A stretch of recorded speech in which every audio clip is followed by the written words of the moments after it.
Today, we are going to discuss the story of the Asuras and the Devas. We have read about them in our mythological texts and other texts like the Puranas.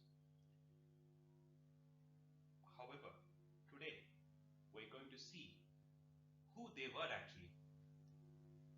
Were they all mythological characters or were they historical figures? Let's see. So, who were the Asuras?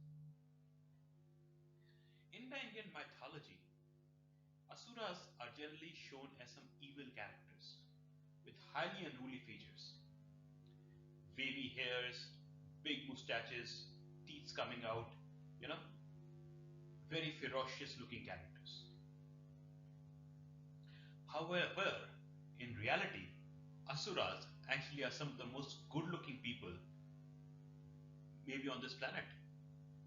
So who are they? Asuras were referred during the Vedic times as the people and the deities living in the land of Persia or modern day Iran. According to some genealogy studies that have been carried out and writings that have been presented in the Puranas and part in the Vedas, the Vedic people and the Avestan people are essentially Asuras or the Persian people, shared a common ancestry with Kashyap Rishi. This ancestry dated to period even beyond the Vedic periods. In fact, initially, if we go through the early part of the Rig Veda, some of the Vedic gods like the Indra was described as Asura. Initially, the negative connotations that we today associate with Asurs was missing from the Vedas. There was a very good relation between the Vedic people and the Avestan people or Asuras. So much so that, as I said, some of the Vedic gods were described as Asuras. However, later on, conflicts arose between these two people. This conflict came to a head in the War of Dasarajana or the War of 10 Kings that has been described in some detail in the Rig Veda. That in that war the Vedic king Sudas emerged victorious. However, it was a war that was fought between the Avestan people and the Vedic people.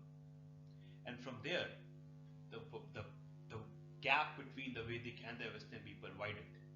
And the negative connotations with Asuras started to increase. It's as saying that you basically talk ill about your enemy. You try to depict the enemy in as negative image as possible.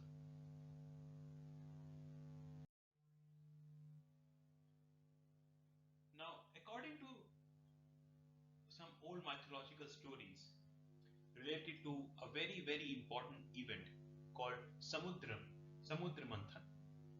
It was a contest between the Devas and the Asuras wherein they churn an ocean to dig out the nectar which would give them eternal life. Now, what is the real underlying historic background to this mythological story? I'm not sure of. Probably we'll take it on some other day.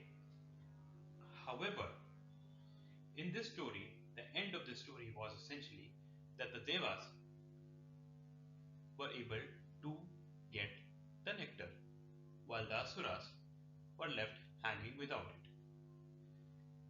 In that time, then this nectar was called as Sura. And the Avestan people, who were basically later on called Asuras, were not able to get that nectar. And so those people without the nectar were called Asura, people without the nectar. And that's how the word Asura arose. Now, we have seen in a previous video how the Sapta Sandhu reference in the Vedas was at that time, according to the pronunciation of the Persians, was made into Hapta Hindu, that is S replaced by H. Similarly, Asuras was replaced by Ahuras. So they call themselves as, or their deities as, Ahuras. Later on, when Zoroastrianism was firmly established in the land of Persia, the highest deity of that religion was called Ahura Mazda. So basically, as we, the Vedic people, started to look down upon their deities, the deities of Persians, the Avestans, and that is the Asuras or Ahuras.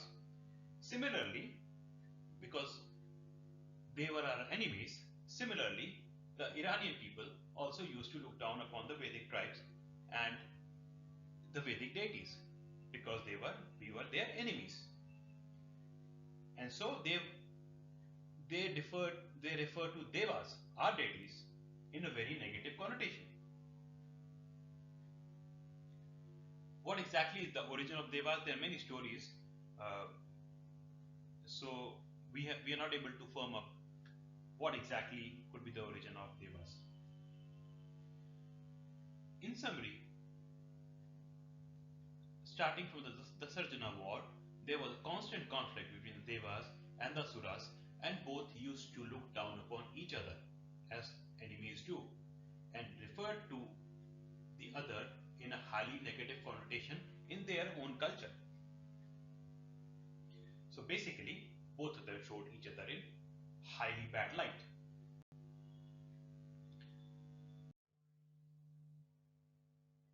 Before we end today's discussion, a quick trivia. As we discussed before, Sindhu, reference to Vedas, got translated as Hindus in the Persian pronunciation, or Hind. That later on, in the European pronunciation, got translated into or mistranslated into Ind or Indi, which finally became India, the current word or the current name of this country, Bharat. Similarly, Devas got translated, misinterpreted in the European context to devil. So thank you very much. That's all for today.